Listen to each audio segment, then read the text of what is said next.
Alors, bonjour tout le monde.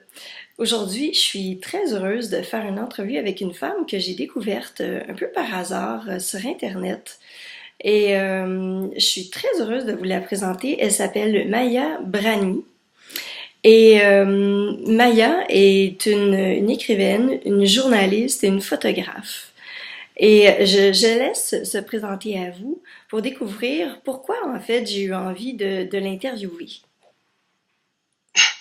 Bonjour à tous, je suis très très heureuse de cette rencontre via les réseaux sociaux, c'est quand même merveilleux, au moins ça permet ça. Je suis effectivement avant tout écrivain et c'est vrai qu'en tant qu'écrivain, j'ai été amenée à affronter une grande détresse, celle du fait de vouloir être enceinte et de ne pas y arriver. Mhm. Et ça a été un parcours d'une bonne dizaine d'années. Et c'est vrai que j'ai commencé ma carrière d'écrivain en écrivant surtout pour les enfants. Et ça m'est devenu, en fait, au cours du temps, totalement impossible. C'était pour moi, je pouvais plus ni voir une femme enceinte, ni voir une poussette, et ni écrire pour les enfants. Ouais. Et je me suis mise, en fait, à écrire sur le sujet Mhm. qui m'intéressait, c'est-à-dire comment réussir à devenir mère, pourquoi je ne devenais pas mère, et est-ce que j'étais toujours une femme. Et je me suis mis à écrire sur ce sujet-là, pour me sauver moi-même, parce que ma vie était devenue impossible. Et dites-moi, avant qu'on parle de la raison pour laquelle j'ai voulu faire cette entrevue, donc une nouvelle pièce de théâtre qui va être à l'affiche du 7 au 23 juin à Paris, qu'est-ce que vous avez écrit sur le sujet? Je suis curieuse. Alors, cette pièce, au départ, s'appelait La vie refusée. C'est un texte, en fait, pour interpeller. Je l'ai écrit, c'est vraiment autobiographique, et je Mhm. l'ai écrit après une expérience très, très difficile, très douloureuse, euh, que beaucoup de femmes, à mon avis, connaissent sur votre blog. Euh, Simplement de se retrouver entre les mains d'un spécialiste en PMA qui, au lieu de vous permettre de donner la vie, euh, vous abîme, voire manque de vous tuer. Hmm. Parce que c'est ce qui m'est arrivé. Euh, et en fait, c'était un peu à ce moment-là, ma dernière chance, ma dernière FIV, ce qu'on appelle une FIV nat, une FIV naturelle. Donc on avait, vous savez, on avait boosté d'hormones, mais juste pour avoir un seul magnifique ovocyte. Et c'était le dernier. Ça faisait déjà beaucoup de tentatives. Et il a trouvé le moyen, par un nombre énorme, incalculable de fautes médicales, de ne pas réussir à ponctionner l'ovocyte et surtout de me blesser. Ouf. Et moi, j'aurais aimé faire un procès à ce spécialiste. J'aurais aimé vraiment que justice soit faite et je ne pouvais pas. Et donc, je me suis dit que puisque j'étais écrivain, j'allais l'écrire pour le monde entier, ce qu'il m'avait fait. Oh. J'allais, moi, pouvoir ainsi cicatriser et passer à autre chose et retrouver mon corps et ma liberté et régler mes comptes avec ce médecin et l'hôpital en particulier qui, il faut bien l'avouer, très souvent ne respecte absolument pas le corps des femmes et des patients en général, voire n'ont aucune empathie, c'est-à-dire ils traitent le corps des patients comme une bûche de bois, des objets inanimés qui ne sont pas censés souffrir, voilà, ou Hmm. alors qui sont censés souffrir en silence. Et pour moi, c'était vraiment très important. Donc, j'ai vraiment écrit ce texte pour la scène et je l'ai offert, je l'ai donné, je l'ai proposé à Coralie Émilion-Languille, qui est une incroyable comédienne que j'ai vue en fait sur scène toute seule dans un monologue extrêmement fort. Mhm. Et je me suis dit, s'il y a une personne de ma génération qui peut porter ce texte, c'est elle. Et elle a accepté, à ma grande joie. Wow. Et c'est une pièce aussi qui est une pièce musicale. Est-ce que je me trompe? Est-ce que j'ai... Expliquez-moi comme Musicale. quelle forme ça prend. Je suis vraiment curieuse. Oui. Alors, ça a pris une forme magnifique. C'est vrai que moi, personnellement, je travaille beaucoup avec des compositeurs. J'ai une pièce qui a été créée pour orchestre à Lucerne. Hmm. Et donc, la musique est totalement dans ma vie. J'écris avec des musiciens, pour des compositeurs, etc. Et là, en fait, c'est une rencontre de Coralie et d'un musicien qui s'appelle David Possou, qui est à la fois bassiste et compositeur. Et lors d'une résidence artistique, ils ont improvisé ensemble, lui avec ses instruments, elle avec le texte. Et ils se sont dit que ça pourrait être vraiment extraordinaire de dialoguer ensemble sur scène. Ce qui fait que lui, il a créé une partie qui va être enregistrée, il y a une vraie composition enregistrée, qui rappelle par exemple les bruits métalliques de l'hôpital, des instruments, des portes qui claquent, des choses comme ça. Et il y a une partie qui est presque comme l'âme de Coralie. On entend Coralie. C'est comme si elle dialoguait un petit peu, elle monologue, elle dialogue un peu avec elle-même. Il est sur scène avec elle. À certains moments aussi, il est utilisé comme personne physique pour incarner son compagnon, à un moment ou deux. C'est vraiment très beau, très joliment tissé entre la musique et les mots, sachant que j'ai écrit le texte vraiment de façon assez musicale, avec des moments de leitmotiv, il y a comme ça des retours, des flashbacks et des phrases qui se répètent. Donc c'est vraiment écrit comme une pièce musicale déjà. Donc en fait, ça permettait ça. Wow! Et dites-moi, quelle est la réception des gens par rapport à votre spectacle? Vous avez fait une générale devant... Avez-vous fait une générale devant public, devant journalistes? On a fait une générale.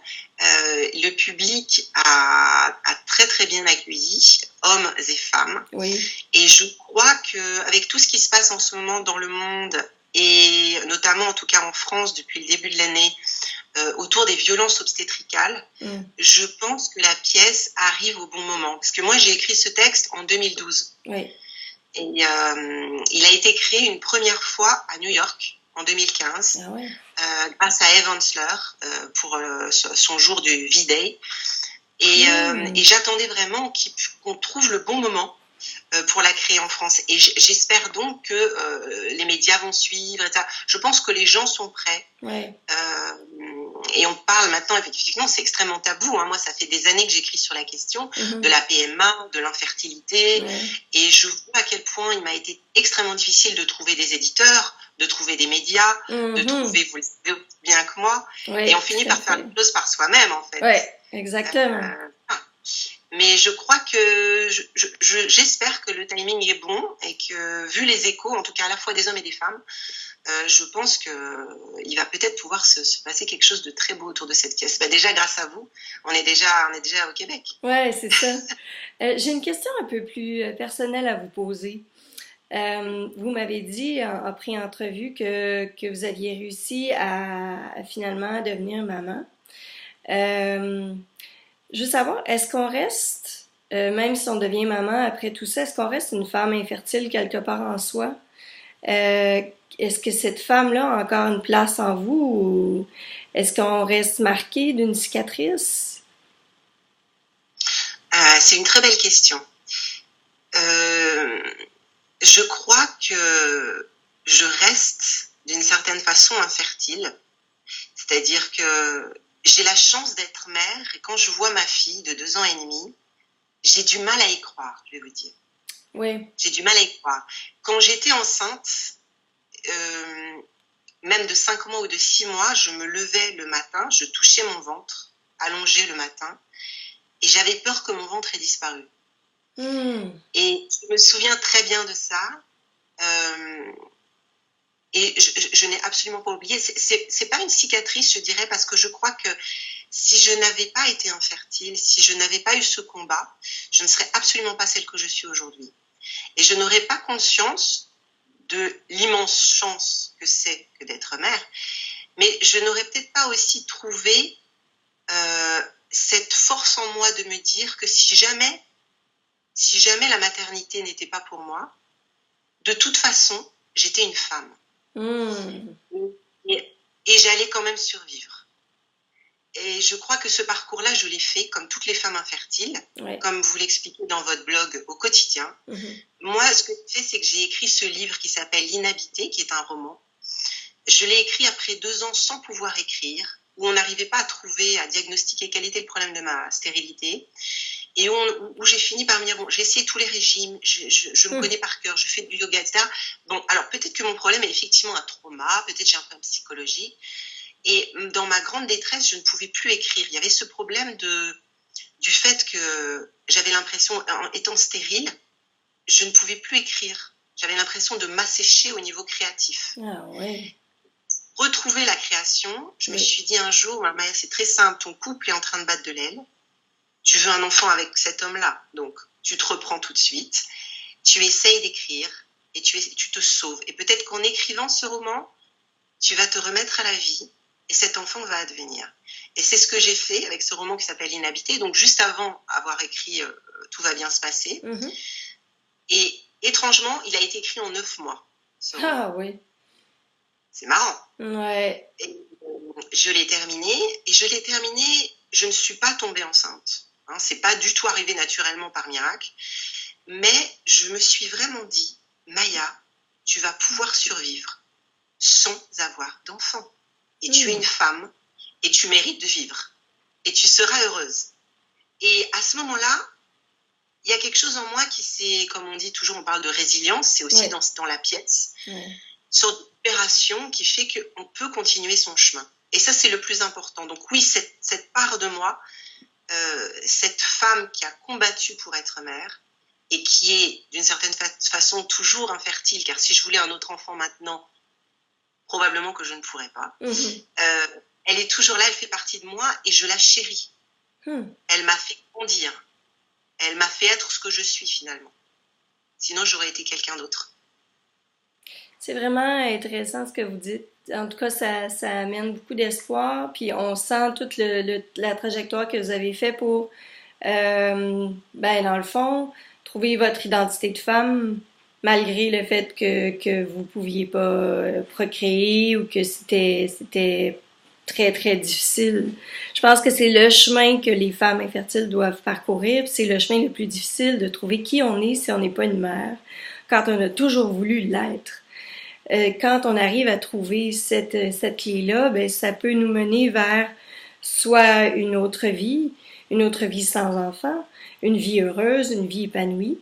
Et dans votre cas, ben, vous avez eu de la chance, votre rêve s'est réalisé, mais on sait que c'est pas le cas pour toutes les femmes.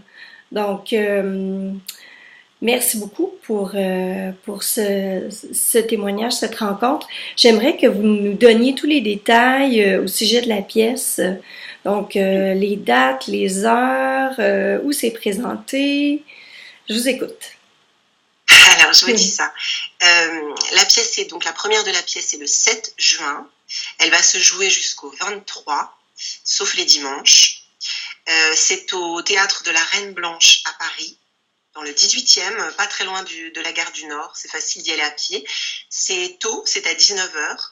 Ça dure 1 heure. Et il y a quelque chose de si assez extraordinaire, c'est que la comédienne Coralie Meillon-Langui est aussi plasticienne. Oui. Et qu'elle a fait un travail tout au long de l'année sur mon texte au niveau plastique. Et donc, dans les salons du théâtre, le spectateur peut aller avant ou après la pièce se faire écho du travail de Coralie. C'est vraiment très intéressant. C'est assez rare, donc c'est pour ça que je le dis. Qu'est-ce que j'ai oublié de dire? On peut réserver sur Internet, on peut réserver sur le site, sur la page Facebook Tout va bien se passer. Il y a une page Facebook, on peut réserver. Sinon, sur le site du théâtre, Théâtre de la Reine Blanche, ou via certains sites qu'on connaît bien via Internet. Voilà, est-ce que j'ai tout dit? Est-ce qu'il manque des choses? Je pense que oui. Puis, on peut vous trouver aussi sur Facebook, je crois. Oui. Donc, en tout cas, moi, je nous souhaite un petit peu de... Je vais être égoïste, là, mais je nous souhaite que cette pièce-là vienne au Québec. Ce serait vraiment génial. Parce que, de mon côté, j'aurais pas la chance de la voir.